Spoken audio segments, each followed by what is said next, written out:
Hello Reborners, my name is Karen and this is Making Dolls with Karen.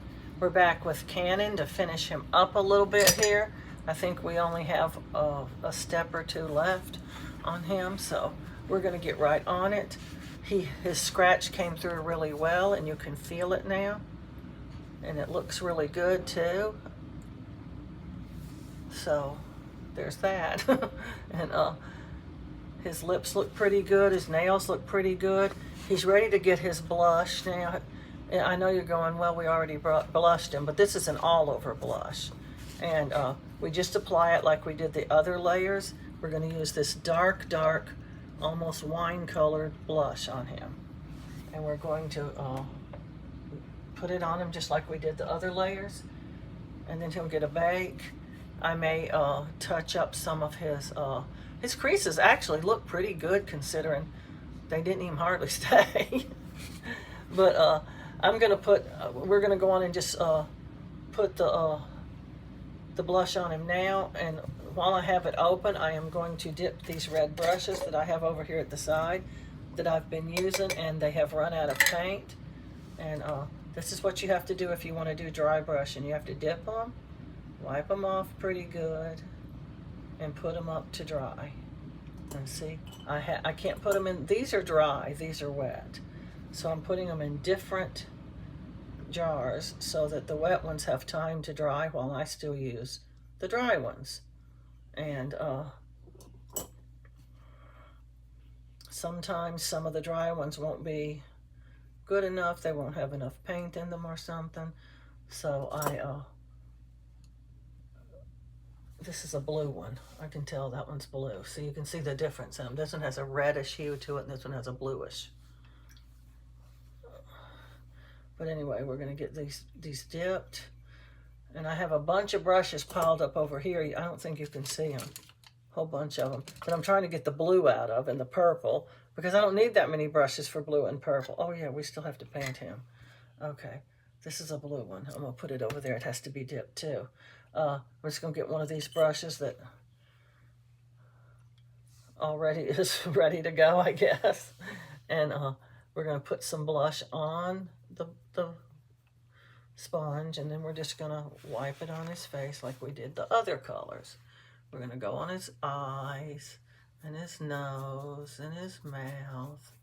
And we're just going to just touch every spot of his face with this blush. And after this coat, after we get finished applying it, we're going to look him over real good and see what else he needs. This is his last all over color that we do. If we do anything else, it'll be a touch-up of something we've already done. But we want to make sure that we have got him colored up correctly. And before we say we're finished.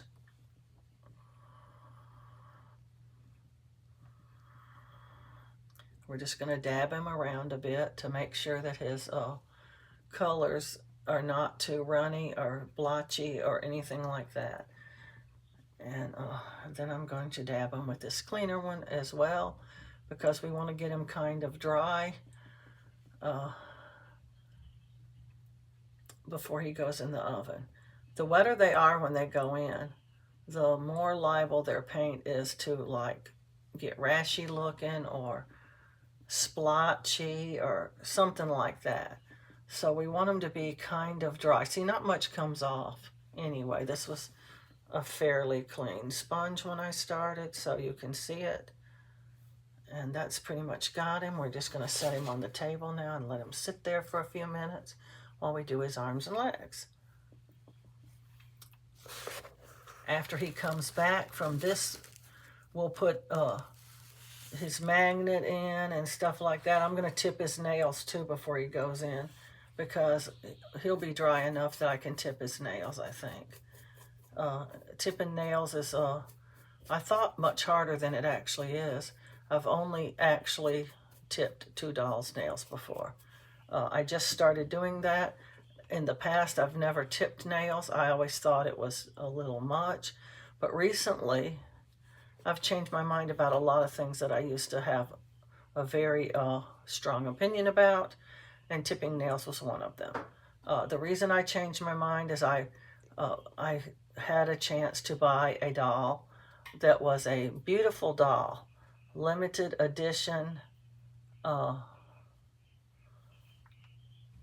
doll that somebody just didn't want anymore, and it was $40. A beautiful, beautifully painted doll. And I looked at that doll all over. I saw what it had, what it didn't have. And before that, before I bought that doll, I never did a capillary. I never did tipping nails. I never did, there was a lot of things. I mean, I did most all the rest of the stuff, but I didn't do those things. And I thought they were unnecessary. They were just a little ridiculous.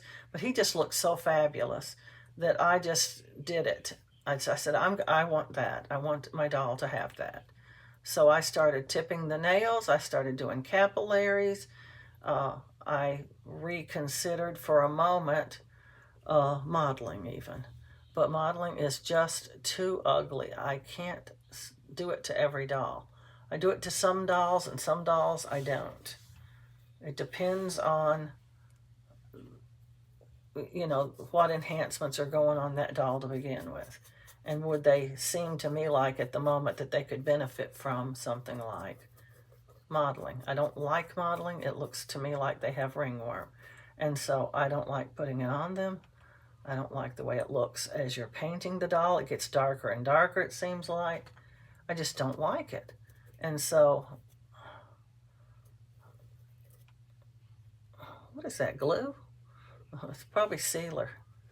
Yeah, I sealed his fingers together with sealer, and now it's got a little flap there. I'm not going to try to pull it apart. I'm afraid I'll tear the vinyl. The vinyl in between fingers and things is very thin, and we don't want to disturb it if we can help it. See, as dark as that is, it doesn't even make the doll very dark. There might be a time or two that you might want to put a second coat of blush on your doll. I'm going with the cleaner, less mucky looking version of my doll. I guess that's what you call it. So I'm only putting one coat. I always put, well, nearly always. If the vinyl's really, really dark, I don't put 2 coats of the 05 even. But his vinyl's not all that dark, so he needs a little something to vamp him up a little, because he'll be way, way pale if you don't put 2 coats of the 05 on him. It's the skin color, and it's the one that it kind of acts as a base coat, I guess. It's the first coat of color you put all over the doll. And I don't know. I have in the past put 1 coat and then put 2 coats of the warm blush, which was the second coat we put on the doll, but it doesn't come out the same. The number of coats you put on a doll is your preference. It depends on how dark you want the doll, what color you actually want the doll. You know, they can be very dark skinned and still be considered Caucasian. Is that how you say that word? I don't even know how to say it. And also light-skinned and considered ethnic, but it depends on what look you're going for. You want a red baby, you put lots more red on them. You want a pale baby, a fair-skinned baby, you're going to put less of some of the colors on them. It's all your preference. So you have to work with the colors and do a little bit of experimenting and try to get the paint the way you want it. There's a little learning curve to mixing the paint, but I have several videos where I mixed the paint and it was too light, or I mixed the paint and it was too dark, or it was just right, and what I did because of it. So, you know, they're easy to view and follow. They explain why I'm putting in what I put in and how much of each different thing I'm putting in, and it's a little better than trying to do a fresh video every time you do a tutorial, because you end up with so much paint that you can't even store it, literally. And I just I've made many, many, many videos on rooting hair as well. Why I do it the way I do it, how I do it, how I decide which way the hair is going to lay, and all that stuff. It's just a little process that I go through.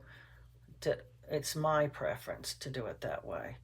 And if your preference is to draw a map on the head, well, you just do that, because everybody should do what they feel comfortable with. And I don't map the head. I don't even feel that I need to. I just root it. I just start rooting and just root, because it's just, in my mind, I have a different mind than other people, because I have a very analytical mind. I analyze everything to the 1,000,000th degree, I guess. And I overthink it, I guess. And in my mind, it's unnecessary to map the head. But in other people's minds, it's absolutely a must. If you're starting to get a little dirt between the toes like that, you got to stop and brush it out. Okay, he's painted. And now I'm going to tip his nails. I'm going to have to be very careful, because he's still a little bit wet. I also have in my little bag here a little cap. They're caps that go on soda bottles and things. And I use them when I need only a tiny bit of paint. And I was tipping another doll's nails, and you can't make that little bit. It's too small of an amount. You just don't know. You just can't make that tiny of a bit. So I just put it in this little cap, and then I put the little cap in this bag so it wouldn't dry out. And now I'm going to use it again to tip his nails. And tipping nails is tricky in a way, but it's also way easy, much, much easier than I ever thought it could be. You use a toothpick, or you can use a needle, or you can use a super fine brush, I guess, if you have one. I don't think this one's fine enough. But what you want to do is, right on the nails, you're going to just get a tiny bit, amount you can barely see. It's like the tiniest little drop. It's like 1/4 of a drop, maybe. And we're going to put it right across the very tip of the nails. Just line it across there.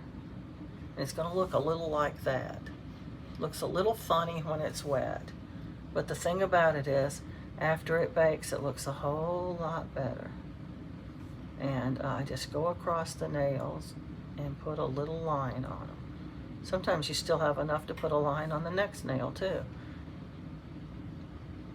The thinner you can get it and the closest to the edge you can get it, the better it does look.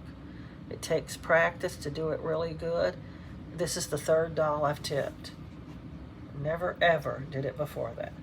And I was told by one of my viewers I did a fantastic job to be such a beginner. So I don't know. A couple people told me it took them forever to figure out how to do it. And I just took a couple people's advice and just put it together and just started doing it. I'm not perfect at it, but we're people. We're not some machine that makes factory dolls and we can make everyone exactly the same. It's not like that. We're going to make little errors and little flaws. I call it part of the artistic process. We're artists. We're not computers. We can't do everything perfect. We just do the best that we can, and that's really all we can do. And I take my flaws and I say, okay, it makes him unique. He's unlike any other Canon. And they really are. They are unique. They're your little creation. And if you think it's good, it's good. If you think it needs some more done to it, then it needs some more done to it. I decided a long time ago that other people's opinions are not my opinions. And it doesn't mean that they don't have something to say or that they can give you a tip.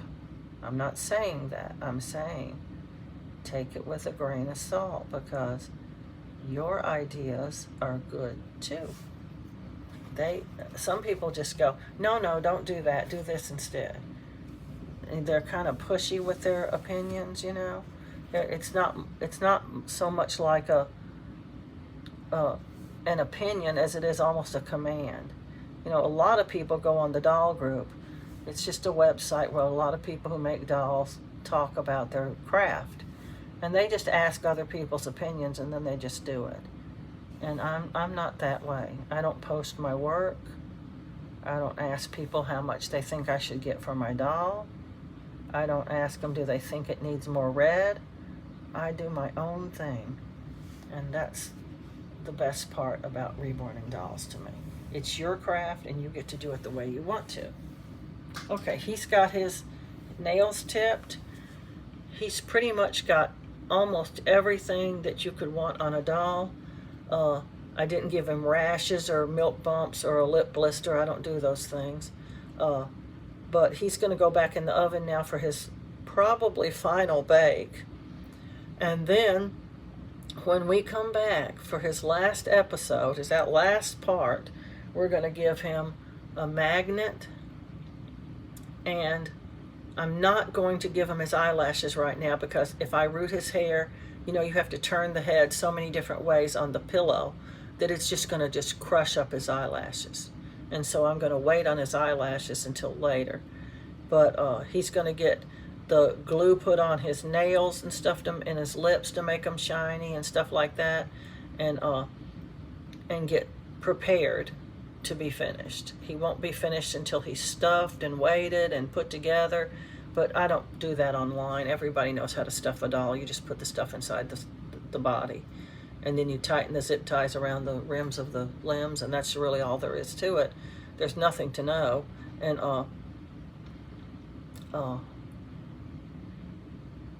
the hair is going to take 2 or 3 days probably, because you get tired and you have to stop. I mean, if I one time, this was the first time though that I ever rooted a doll. I started at I got up real early that morning, probably 5 or 6 o'clock, because I was excited. I was going to root a doll. This was going to be my first time. Broke every needle I had, literally. It was just so horrible. I either bent them or broke them, every one. 15 hours later, I wasn't done. I literally rooted for 15 hours. And it was the most horrible looking hair you ever saw. There's a learning curve on that too. How to stick the needle in the head properly, how to make the hair go the direction you want. All that's it's a steep learning curve on rooting hair. And that's why I rooted so many dolls. I rooted every doll I had almost. The ones that had too hard of sealer on their head, or their hair was too dark, or it came too close to the face, I didn't root them because it would just make them look worse. But anyway, we're going to get him in the oven and get him baked again, and we'll be back after that for his little final stuff that we do before we do the hair. And I'm going to ask everybody to please like, subscribe, and share, and happy reborning.